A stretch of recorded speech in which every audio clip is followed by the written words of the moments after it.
Hi everyone, it's Shaw from Scrap Secrets and welcome back to my channel.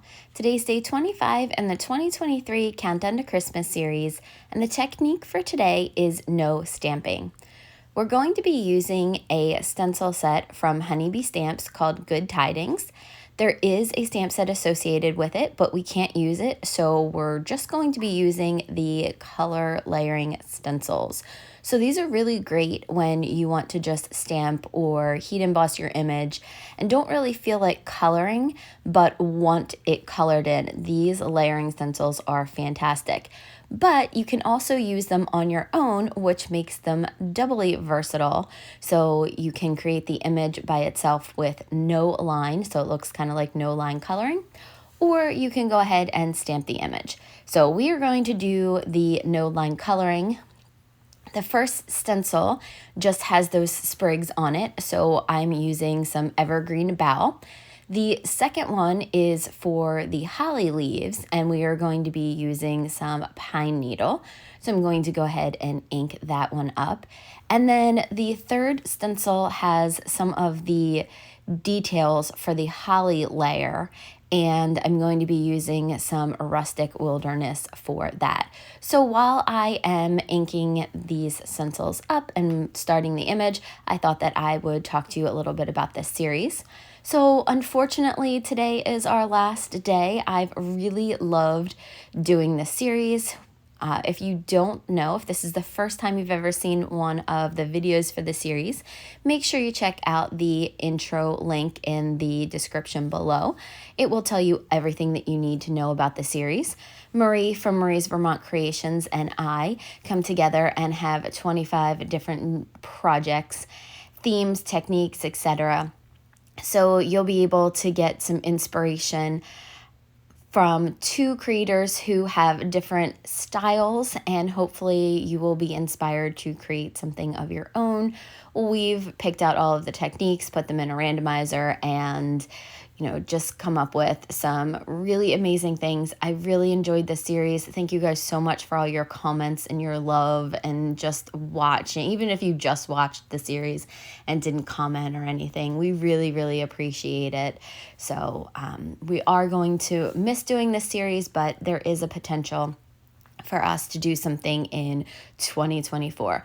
There are giveaways associated with this whole series, so again, make sure you check out the intro video. I will also have Marie from Marie's Vermont Creations channel linked below, so you can make sure you check hers out to do everything you need to do to be entered to her giveaway. So now back to the card. So for the pine cones, it was just a brown that I had on my desk, and it's probably a mix of Distress Oxide colors. I am using Distress Oxide and not Distress ink this time. For the berries, I went ahead and I used a little bit of Crackling Campfire, and then for the detail work on them, I did add some Lumberjack Plaid, and I think that's everything that I used. Now, you saw me pull out the stamp a couple seconds ago. I knew I wasn't going to stamp it, but I just wanted to get an idea of how the pine cones, like the ridges in the pine cones, looked. I also used the reference picture that's on top of the stamps to go ahead and see where I wanted to draw my lines. I took a Copic, I think it's an E15 marker, and went ahead and added those ridges in because that's the only thing the stencils won't add in. Now I'm taking my white Posca pen and I wanted to add some snow to the scene. So I'm just going over the ridges in the pine cone, anywhere where the snow would lay, some of it in the leaves, some of it on the holly leaves and berries, just adding snow where I think, and then I add a couple of dots. What I probably should have done was added like a blue sky or some type of background, because I did do some dots on the background, but since it's white, and the Posca pen is white, you really can't see them. So I just thought it would add a little bit of something to the scene. I probably should have, like I said, done something like tumbled glass maybe in the background, but I didn't think of it. After I added the snow, I really didn't know if I liked it. I actually put this aside for a couple of days because again, I wasn't sure. I was like, oh, did I mess it up? Did I add too much? So I put it aside, and then when I came back downstairs last night, I was like, you know what? I really do like it. Let's finish it. So now we're using a die set from Concord and Ninth called Holly Jolly. And this one was, I believe this one was a free with set. So I think this is the first time I've ever used it. I ran the entire die with the Holly Jolly in the middle. You can remove that piece, so you just have the banner, and then the Holly Jolly you could use separately. But I decided to keep it together, run it through my machine, and then I thought maybe I would use some gold behind it.